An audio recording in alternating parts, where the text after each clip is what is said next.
Leadership is a tapestry interwoven with experiences, capabilities, and perspectives. I'm happy to share with you my conversation with a leader whose global experiences and deep regional perspectives are both enriching and empowering. Our guest today is Mr. KV Rao, who is a resident director for Tata Sons in ASEAN, based in Singapore. This is just one hat that he wears. He is an advisor on multiple boards, chairs many industry associations, and currently leads the Singapore Indian Fine Arts Society. It is my pleasure to be in conversation with him, and I hope that you will find this segment interesting, informative, and insightful. So what is your experiences, KV, that could help leaders manage this current crisis that we're all in? Yeah, it's an interesting question. You see, the crisis has hit the world nearly over 100 years back. I'll talk about it a little later. Okay. If you really want to know the history of the crises of the world and the pandemics and how the civilization of the world has survived through it. But the biggest thing that happens during a crisis is, I always say that you press two buttons together, the pause and reset in any electronic device. Yes. So if you do it on your iPhone, everything gets wiped out and you start as a new phone. So in some sense, when you have these two things happening, there's a tremendous amount of discontinuity and you need to adapt. And the world has gone through 90 days of change, which is unbelievable. I will stay away from how terminally it's affecting lives and sorrow and difficulty and problems and health and all of that. But at an individual level, everyone has gone through a certain kind of personal journey. And that journey is very important. True. What it has done is, it has made you either very reflective or very reactive. If you're reflective, you start learning and discovering yourself, which you did not. So many people I see now singing songs and, going into the kitchen and cooking and doing stuff. They haven't done it for 30 years, 40 years. They're all coming back at it. So it's a beautiful thing that's happened. Some who are extremely frustrated feel that, look, this is not my world. I want to run away from it, and getting anxious, but there is no way you can go. So that's bringing another kind of a churn internally, but everybody has been churned. Yes. So when you get churned from inside, you start rediscovering yourself. And if you start rediscovering yourself, you reset yourself.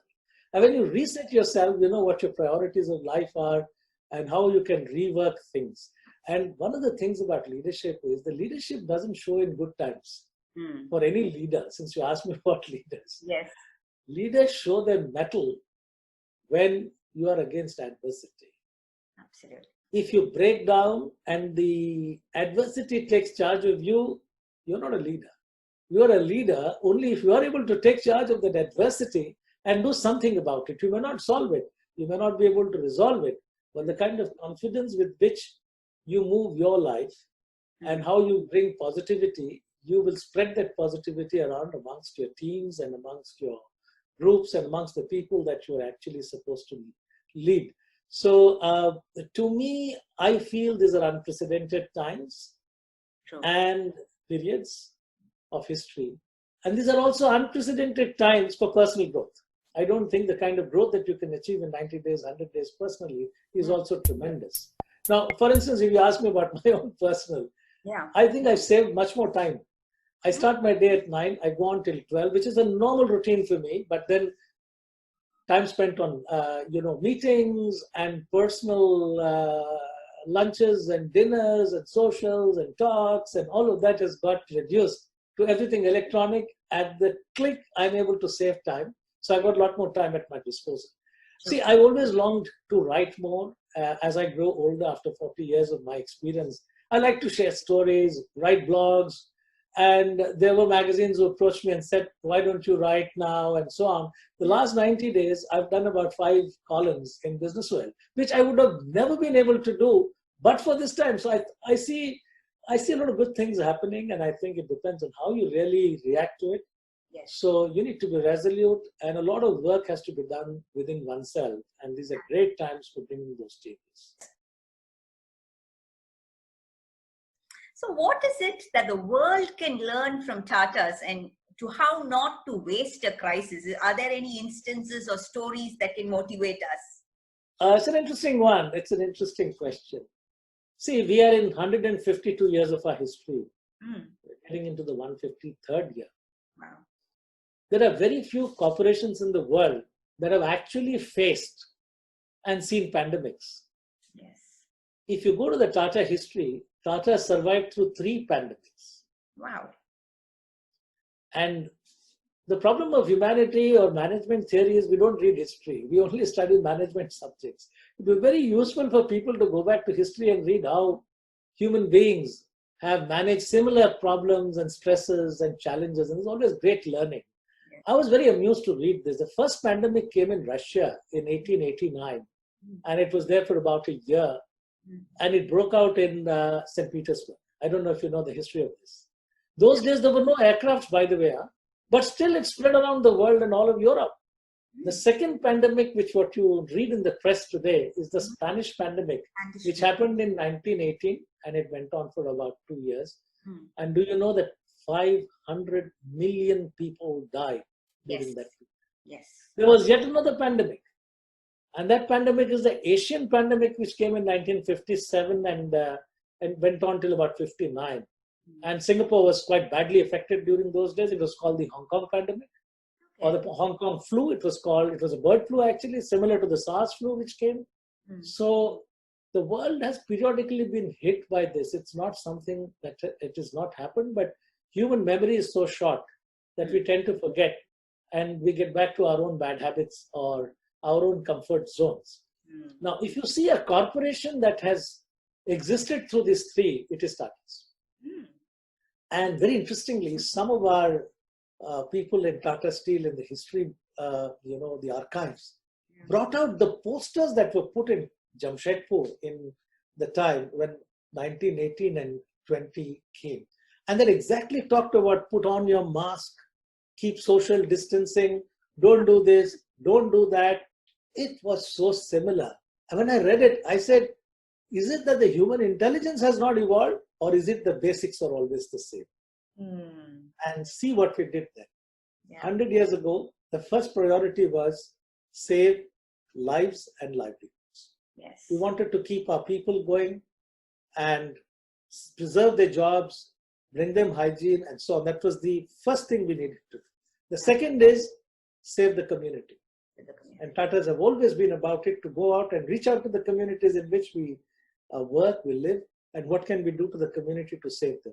Yes. The third was supporting science. How can we prevent it? How can we help it? And if I came back and said, do you have a new strategy?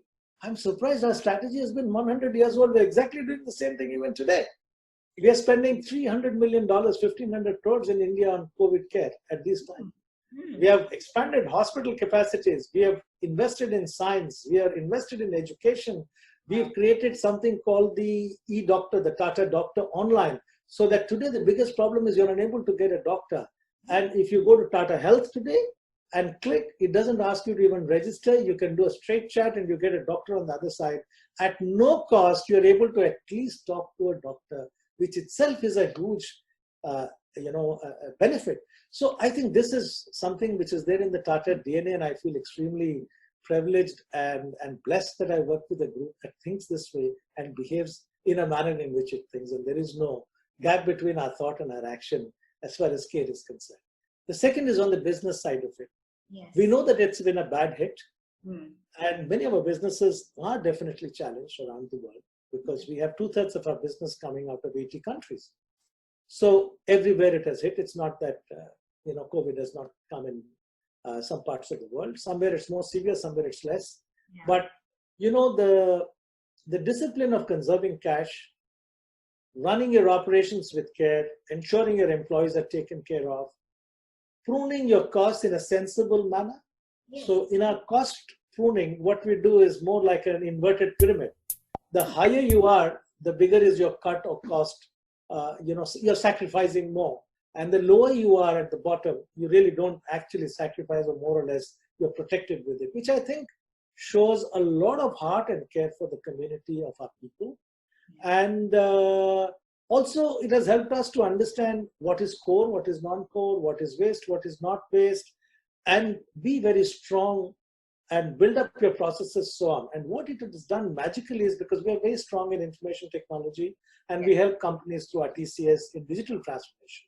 So what we could not have achieved perhaps, or what we would have achieved in about 3 or 4 years, we have achieved it in 3 months in terms of transformation on digital sort of journeys.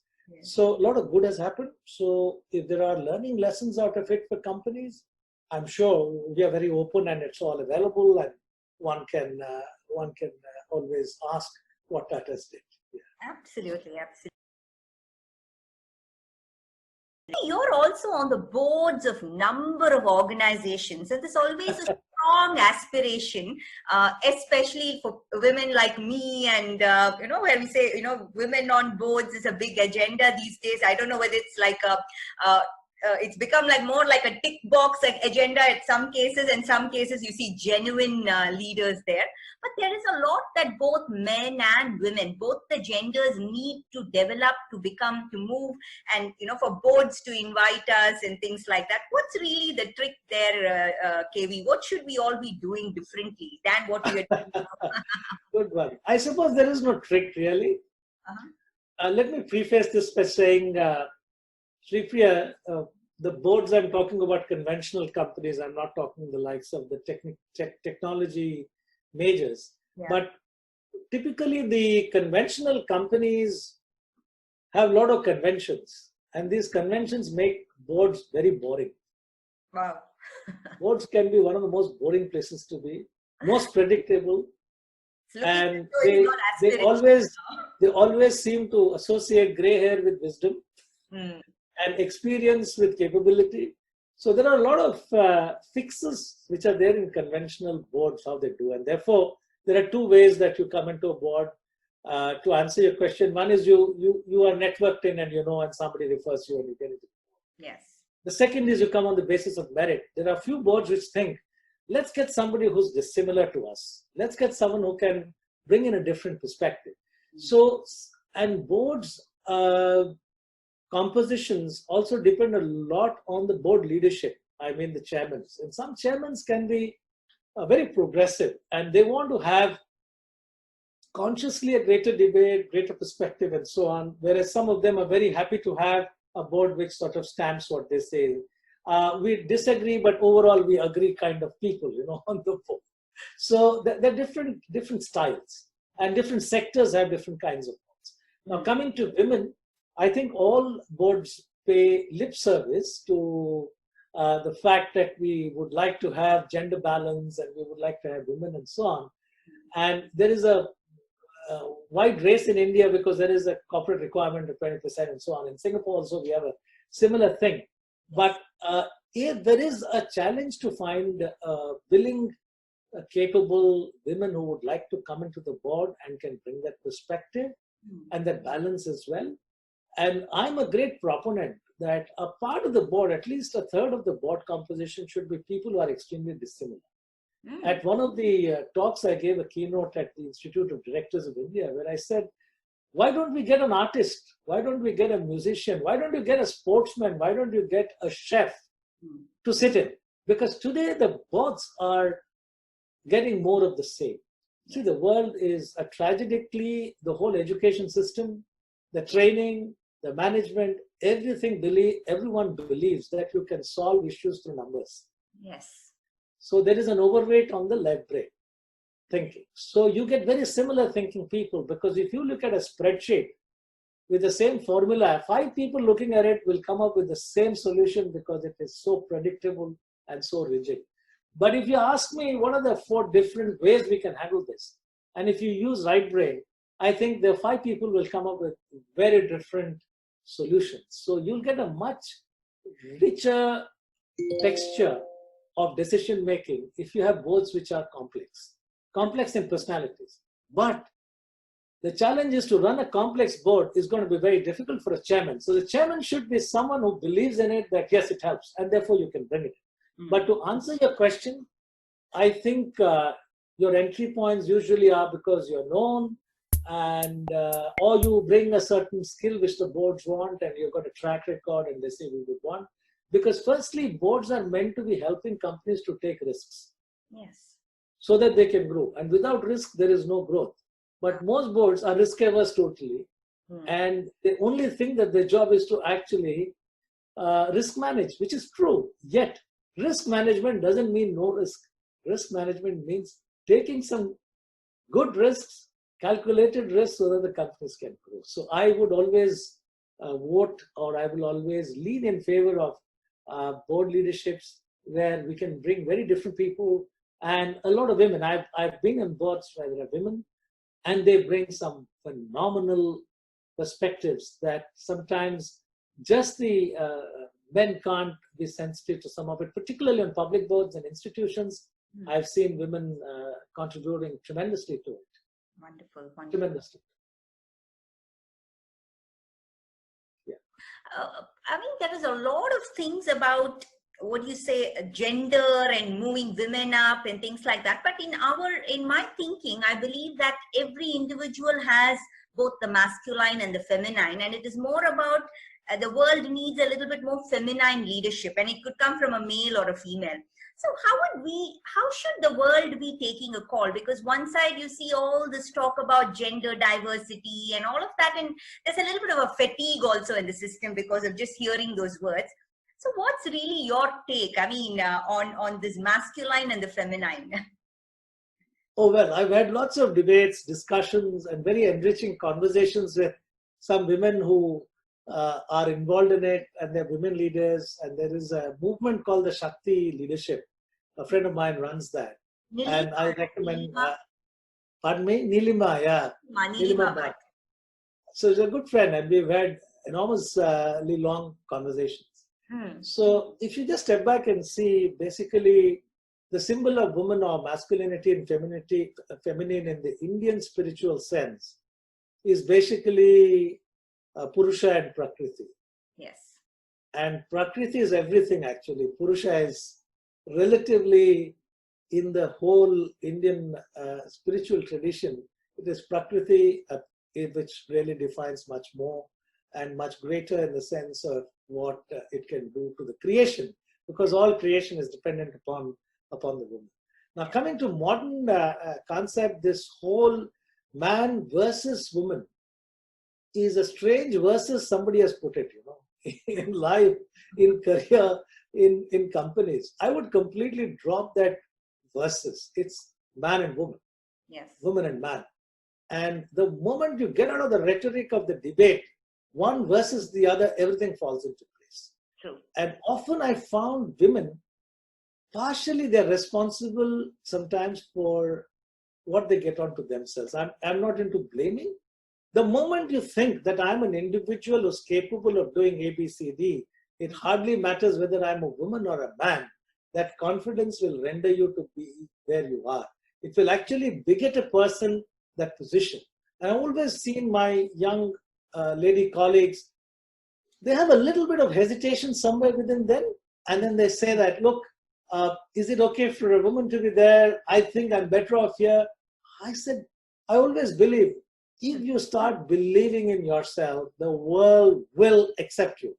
The day you let people treat you as being saying, no, I think, madam, I think this is not what you should be looking at, then you should shut them up and say, look, what do you mean by that? Yes. So I think you will find enough votaries supporting you, because even amongst men, all are not the same. I grew up in a family where my mother has been a professional, my sister has been a professional, all the women in my family, my wife's an engineer. So all of them have had their careers, and we've come up in a manner where we treat a woman as an equal. So there is a societal issue. When we raise children, the mothers themselves raise their boys differently than the girls. I think that's so bad. It's so unfair. I think, why can't girls do what they want? Why should they only be looking at certain professions and certain education? So I think the whole evolutionary part of society and how we've treated women it has to change, and it will only change when a lady resolves, that's it and no more. I'm going to be what I am. Then I think the confidence will come. I mean, given your huge experience in the Southeast Asian markets, what's really some stories, KV, that have really influenced you here that we can all learn from? Oh, well, let me give you a simile. I worked in India many years before last 25 years in Singapore and international. Even in India, I did a few years of international business. So now 40 years, maybe 10 was domestic, 30 years was international. I love cultures. I love how people think, how people behave, how people talk, and the disconnects between what they think, what they behave, and what they say.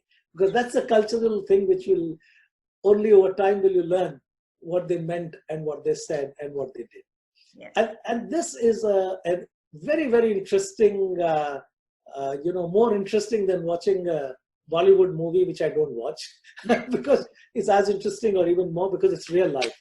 Now, I'll tell you a simile between India. India, if you've traveled from Manipur and Northeast and Assam and maybe Ladakh, which is very famous now, to Kanyakumari, which I've done actually. Okay. Every few hundred kilometers, culture changes, language changes, accent changes, food changes, belief structures change. It's such a lot of color and variety that it is amazing, to the extent that people from one district will make a joke out of the other. You know, someone from Tirchi will talk about Tirunelveli and says Tamil is very different, you know. So it's so interesting. It's so varied. Now, when you look at Southeast Asia, when the Westerner talks about it, they talk about Asia as one big whole. Yeah.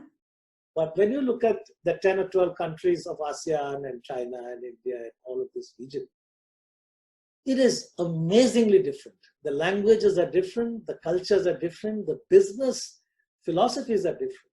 True. And to me, I have spent quite some time on this subject. And what I've learned after all these years is culture is a function of your history. True. Your history is a function of your belief structure. Your belief structure is a function of your religious tendencies. So if you look at the Confucian philosophies that reign in all of, the Greater China, Mongolia, Indochina, there's a whole sweep of that.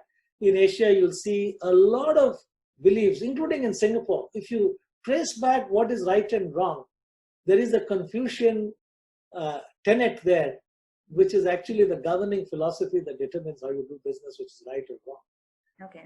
True for Indians. The true for Buddhists. If you go to Thailand and the way their mannerisms are, the way they will conduct their business is so very different. Yes. Japan has a combination of old history, a lot of also Buddhism there. Similar is the case with Korea. So, I mean, each country, each part is very similar, yet dissimilar. So, when you really transact with such people, when you do businesses with them, yes, either you're going to sell, you're going to buy, or you're going to do something together. Yes.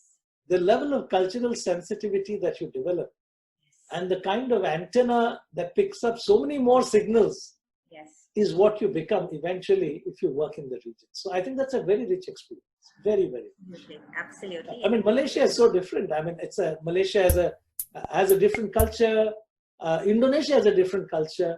Malaysia is also Malay culture with an overarching Islamic culture. Yes. Liberal Islamism, where you find also in Indonesia, for instance. And in Indonesia, there's a little pocket called the Javanese culture, yes, where you have a little bit of a Hindus thing. So I don't think anywhere in the world you've got such profusion of rich cultures which subliminally define how you behave. Sure. You might pick up an MBA class in Asian Institute of Management or SMU or NUS, and all of them study the same subjects. They all come from different upbringing and different countries, yeah, Vietnam to Cambodia to Indochina to do that. But when they actually become managers, there's a little bit of them which, yeah, will distinguish one being very different from the other based on how their personalities have been developed and how the inner core of their belief system works. So is there any one or two strong tips, KV, that leaders migrating or working with Asian culture should really be cognizant about and, start practicing? Because it's not just the book that says, all this is how Asia does, this is how you do your handshake, this is how you do your business card. That's all good, but what else, KV? Very good question. Anywhere in the world, cultural appreciation and cross-cultural appreciation is not a theoretical subject. True. You can be conceptually very clear, but practically miserable in that culture. True. It's a practice skill. Yes. So it's like saying, can I learn a music instrument? You can read a book, but you cannot play that music instrument unless you have actually trained yourself to do the step 1, step 2, step 3, step 4, and your fingers or hands have started moving on the right notations. Yeah. You won't make music, you'll make cacophony. So you have to be careful trying to be cross-cultural. Yes. I've seen people trying to be cross-cultural on arrival by reading this, 30-day books and 15-day books, or even master local culture or local language, and they pick up a few words here and there. But that can be very counterproductive because you might be ending up offending. If you don't say in Singapore the word la properly, or yes, lo, and what's the difference between this and that and how your intonation is, you can upset somebody quite badly because it looks like you're making fun of them. So you have to be very careful in practice too. It's a very sensitive subject. So you need commitment, and you need, when you talk about coach, you can't mentally coach. So you'll have to sensitize them. You can show movies, you can show pictures, you can show real life, and put some, pointers of do's and don'ts. Yes. I just wrote an article on, recently it came, I think it's just come in the business world, seal a deal with a meal. And this is about going around and how clumsy we can be over a business situation and unwittingly be impolite. So there's a lot of coaching. There's something very interesting. When the American companies went into China, that was about 25, 30 years, the cultural coaches were the best paid. And the ones who ran this were the Japanese for some reason. Some Japanese management ladies went into companies in the US, corporations, large ones, the IBMs, the Microsofts of the world, and really ran classes. Now, let me give you an example. Yeah. This is so serious. I remember in my days in international marketing, there was a company in Germany, and I used to deal with them. And this is a real story. They wanted to open an office in Mexico, and they wanted a guy to go in there and learn the language. So they'll buy him a one-way ticket, buy him a home, give him money for his food, and give him an interpreter. 90 days to 100 days, he cannot even do a phone call except to send a message to his family. He speaks no other language than that language. He does nothing but eat only that food. He has to understand all the mannerisms, and within 100 days, they start stuttering and they started speaking Mexican language and Spanish, of course, and they become localized. I remember a group I used to work for, we used to send people into Russia, ditto, a lot of Indians. And then you give them an interpreter, put them there for 100 days, they don't come back, then they immerse. So you need that kind of commitment. Or you need to do yards for a long time with people who are able to train you for it. So it's more of a training skill rather than cultural knowledge. Cultural knowledge helps, mind you, at least it sensitizes you.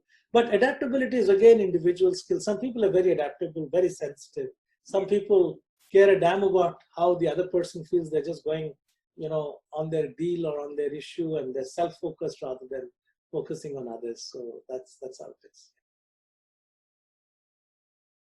You are very active on social media. We can see you. We can see you being there and talking about different things. Now, tell me, how really should one, increase engagement in social media? Because I see you doing some tricks there as well. I think I'm a late starter on social media. I'm a curious person by nature. I'm very curious. So I have this. Thing that I used to do in my office. I used to pick up the youngest 5 in the office and take them out for a lunch. It's like a reverse mentoring. And I ask them to show me their phones and what do they have as apps. And I'll go and download those things which I didn't know at all, and then discover and find out how it works. Does it make sense or not? So I got hooked on to a bit of Facebook and a little bit of Twitter, but LinkedIn and all of these when they came. I've been on it for quite a number of years now because I had this thing about just being curious, and they were quite interesting, and it keeps me in touch with people. But I'm told now Facebook is no longer young people's platform. The core is 50 plus, so I think I'm in the right place. And I'm not an expert on that. I use it for my own friends and keeping in touch, and I enjoy doing stuff. But when you're talking about interests, I think I've been very privileged, Shruti. I grew up in Pondicherry, in Shirley's International Center of Education, where the purpose of education was not put on examinations, but trying to evoke all the energies of positivity that you have, the creativity that you have, and how you grew. I mean, that brings me to a lunch meeting that I had with Alibaba founder Jack Ma. And he started sharing in a small group with us saying that, look, he can't join back the company because he said, in a very humorous way, I don't have an MBA from Stanford or Harvard, so I can't work for Alibaba. So I says, what are you planning? And he says, look, I've devoted myself to starting schools. And then he said, in my school, the first thing we will teach our children is music. I was surprised. Why did he talk about? Of course, I love music and part of my life. So he said, because music talks to the soul. The second is said, we will teach painting, drawing, and art. It opens the creative umbrella of the mind. He said, we do not have to teach them as much mathematics and science. And then in his typical way, he said, the machine will take over, artificial intelligence. So he says, we don't need intelligent people. We need people with wisdom. And that comes when your right side of your brain, the umbrella is opened up, and then you're able to be a more creative and more holistic, more complete person. So much before all of this, when I was a child, I studied in an environment where music, dance, art, poetry, cooking, name it. So I had lots of interests that I developed, and I was never sure what I will do. If you had asked me when I was 10 years old, I would have said perhaps I would have been a percussionist, or I would say I would have been a painter. But as life evolves, some of these interests have remained. They are not in the forefront, but I do take time out to keep myself engaged in these areas. And particularly classical music is a passion for me. I do a lot of community work too, because at the end of the day, if there is something that you can give back, you should. And I work for SIMDA, which is the platform for the Indian community in Singapore, for the lesser privileged. And I do a lot of work in many areas. And also Singapore Indian Fine Arts Society, as I mentioned, it's a phenomenal organization. 72 years old, the early Indians set it up. We have, 16 faculties. We have about 2,300 students. We have Karnataka, Hindustani, and it's growing. And people of all ages come to it. And one of the big challenges is people think, music is when you're a child. You can start when you're in a preschool, but you can also start when you're 16, because it's not that you're becoming a performer, but what you're doing is the endowment that, you have, creative endowment, has not been touched. And when you tickle it, you don't know what comes out of it. You can get a lot of peace. You can get a lot of joy. You can start appreciating music, and you become much more of a complete person. So I have a lot of interests which keep me busy. Yes. I must say one thing, I don't watch TV. Wow.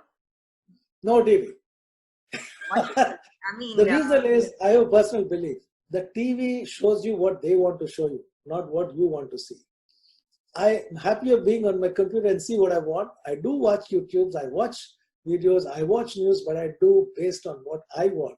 So I define my time, and I don't want to get things which are being fed into my mind. And other strange thing is, I hardly watch any movies. Also, I'm quite happy reading. Rarely I'll watch a Hindi movie, because I think my capacity is 1 in 3 years, because I find movies which are very predictable stories don't sort of excite me.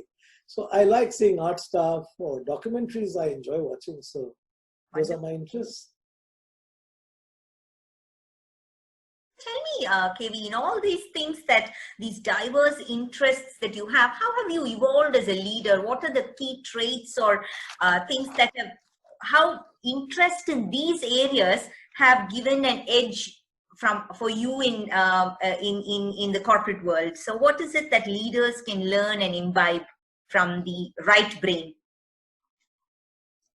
Good question. I'll try and keep it a bit brief because the subject is a vast area which you have touched upon. Yes. See, leadership is very difficult to define. Yes. Again, because it's a practice and how you conduct yourself and how you do. But what differentiates exceptional leadership with also ran average leadership? An exceptional leader is not just a taskmaster. He gets the best out of you, yes, develops you, yes, and he's empathetic. And most importantly, he's able to inspire you to bring your best. Sure. Now, how do you light? It is like lighting a lamp within somebody, which burns very bright. So where does the light rest in an individual that you're able to touch that person to an extent that the person is highly inspired to devote all the best and bring out? yes. And how do you coach? So there are many areas. So some are predictable thing. Obviously, to be a leader, you have to have your mind in the right place. Yes. You have to be competent, you have to learn, you have to have skills, etc. But what are the things which are exceptional is the human dimension. Yes. Your ability to connect with people, your ability to be able to make sense. At a point in time, I was talking to senior leaders who were getting on to becoming CEOs, about 40 of them. Okay. And I came up with this very simple pointers that a good leader is a leader of 5 senses. Let me just develop for a minute. Yeah. You should have the ability, firstly, to hear. Hearing is one sense, right? Yes. And you hear what others don't hear. So you have a very perceptive ear. And the second most important thing I felt is the nose. Your ability to smell something which is a problem, you're smelling the rat or smelling the opportunity, doesn't matter. Yes. But you are able to see, you're able to do that. The third is eyes. You're able to see what others don't see. You have much ahead of them. Yes. Correct? And then you have your mouth so that you're able to communicate in a manner that is inspirational and empathetic. Yes. But the last but not the least is the ability to touch. True. And the touch is not just a physical pat on the back, but the ability to touch lives. Now that makes you a complete leader. So unless you have evolved as an individual yourself, you can't be real. Absolutely. So I would put 2 more pillars on which leadership rests. One pillar is about authenticity. You have to be real. You can't be something to make an impact. If you do that, people find out. In 1 minute, they'll say this guy is saying for impact is not real. Absolutely. The second pillar is you have to be humble. Yes. The day you think you are a leader, you're not leading. The day you forget that you're a leader and you're a friend of the people, yes, and you have a role to play to take them to the destinations they belong, they can achieve, you'll be a very effective leader. So these are my learnings. And the last but not the least, I could say, your leadership style is also shaped a lot by your own personal experiences as a manager. Yeah. Since I've done 4 decades, I can tell you, when you work with some exceptional leaders very closely, yes, while you're working through them, it could be very stressful. yes, But when you come out of it, and after years later, you realize a certain style develops for you. yes. How do you manage a crisis? How do you manage a problem? How do you react in a situation like this? Suddenly, unconsciously, your styles get done on the basis of the master. Again, I take a musical example. When you go to a great master and learn, Yeah. you are sitting in the stage at times in the back with a tanpura and the great maestro is singing. You are just adding a few notes here and there. That's what your whole career is. But when the master goes, sometime you're coming back, I think the master sings through you. Yeah. So you get that kind of style, and you should be very fortunate. You should count yourself being very fortunate if you get to work with some leaders from whom you can learn a lot. Though Absolutely. it may be stressful, it's not easy to work with such people because they demand a lot. While they inspire, they can make your life very, very demanding. I've gone through that. I've been very fortunate. Yeah. Someday I can write about all my great bosses.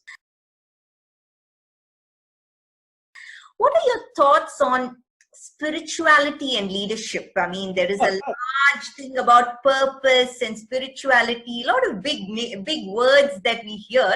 What's your take on this vertical coherence, where you are today to what is the larger you there? Okay, let me park words like spirituality and also leadership in the waiting room. Okay. Let's talk about life. Yeah. Life in itself is always a complete. It's a wholeness of life. You can't keep some parts out and some parts in. Either you're a leader or a worker, you're leading life. Yes. I'm leading life. You're an artist or a doctor or a medical professional or a frontline worker, whatever. You're spending your life energies in doing something gainfully for yourself to lead your life. Yeah. So when you talk about spirituality, it looks like these are different blocks and they're different rooms. It's not so. It's a complete whole. It's all one. And whether you're conscious or not is a different issue. You may not be conscious of your own spiritual sense. And if someone who says, what is this whole humbug about spirituality? I don't believe in anything to do with anything higher. I'm the highest creation of this life. And I know what I'm doing. But then you extinguish yourself someday. Right? Each one comes with an expiry date that's stuck on your body somewhere, but you can't read it. Yeah. It's in a cryptic code. And then you go, and then after that, there is no more life. Then why do you go? Because if you're alive and you're ultimate, you should be there forever. You should be an immortal being. So I won't get into that debate about spirituality because the people who are believing in it are people who do not. But let me tell you, as a believer, why spirituality is integral to life. And if you look at the Hindu way of looking at it from our scriptures, life means jiva. Yeah. All that we're doing is energy. And even physics talks about energy. Are you energetic or low energy, high energy? Where is that energy coming from? It's coming from somewhere within. It's just not the body, but there is something beyond the body. Yes. Therefore, the true Hindu tradition has sort of defined it as jivatma. The one that gives you life is your spirit. And that's where the spirituality starts. It's within you, a speck. The other extreme of the greatness of the Indian spiritual tradition is there is a jivatma within you, and right up there is a paramatma, which is above all else who created this universe. True. And it connects the two by saying that one who created the entire universe and all of this is actually a permanent resident in you, in a small speck. And you may not be aware of it. You don't want to be conscious of it. All that is fine, but it still remains a permanent resident forever, till the time that you're alive. Yeah. So the last thing I would tend to say is we spend a lot of our time looking at the externalities of life every day, but we don't spend even 5 minutes looking at oneself. And we started with that point. Ensure that there is no pandemic within you. If there is peace within you and your elements are balanced reasonably well, no amount of a tornado outside is going to affect you because you'll still remain very peaceful. Absolutely. You see, I just want to add this because I think a large part of your audience may have an Indian component in there. A lot of our scriptures didn't come from people who have done PhD or double PhDs. Our scriptures were written by people who lived in mountains and they were called rishis or saints or mendicants and all that. And how did they get all of this knowledge? Did they get it from analysis and supercomputers and trying to do formulae? No. They got them out of deep silence. So how could silence give knowledge? Now, this is something you cannot answer. So I think in all our lives, if we can create those pauses, as I say, for some silence to look at yourself, I think a lot of things will sort yourself for themselves for you. And I think you will really flower into your fullness, into your full capacity and capability. I'm not sure whether I answered your question on leadership, but leaders have to be resolved individuals. If their leaders have problems of their own inferiorities, of their own insecurities, of their own fears, of their own angers and their own anxieties, that will show up. So I think they're not going to be very effective, or they will be not as effective as the real and true leadership. We started this interview with the question of what should leaders do to manage this kind of crisis right now. But I want to take your pointers on what's going to be the future, KV, for as a business leader, as an individual with a strong sense of clarity and purpose. What's really going to be the future for people? I think it's very important that it's never going to be business as usual. Yeah. The work out of home has shown the companies that you don't need really conventional offices. So that will be one disruption. Yeah. You could be working from anywhere, which can become very, very efficient for companies and individuals. Yes. On the other hand, if offices have provided you a canopy to spend 8 hours without really doing too much, we also have that proportion of people who come to office to fill their day, and then you're actually producing only 2 or 3 hours of work or even lesser. So we have enough of the people of different kinds. Yeah. I will give a siren call to people on measurements. Never before companies have ever measured the quantum of work delivered, which will become very, very difficult now, because if a management trainee or a young executive's main output is basically presentations, and in a month he produces 6 presentations, but he does a lot of work for the whole month, or makes board notes. Time will come where your compensations may get fixed on the effective measurable output rather than the time spent. True. That's going to be a very significant change. Absolutely. And can be scary. Yes. Software engineers can be paid by the quantum of code produced rather than a salary. Yes. And the way a lot of people who we call support staff in organizations who are doing various administrative tasks might again get measured and say, depending on the number of calls you do, we'll decide how much you need to be paid. True. Not because you're sitting there for time. So the shift from time against output is one significant change. Yeah. I think will happen. The second area which I'm concerned is some roles will disappear. Yeah. Some jobs will just not be there. So you need to rediscover yourself in terms of retooling, learning new skills to be relevant in those jobs. There will be clearly an expansion and more roles coming up in the digital space. Yes. But the one who's the fastest, quickest to learn and be able to adapt is going to be there. Absolutely. The third,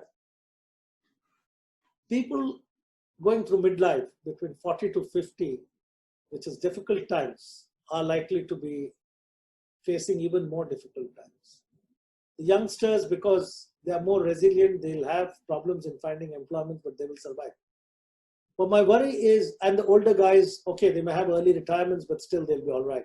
But the ones at 40 to 50s, there'll be a lot of stress on their plate, because the way businesses will transform themselves will impact them quite substantially.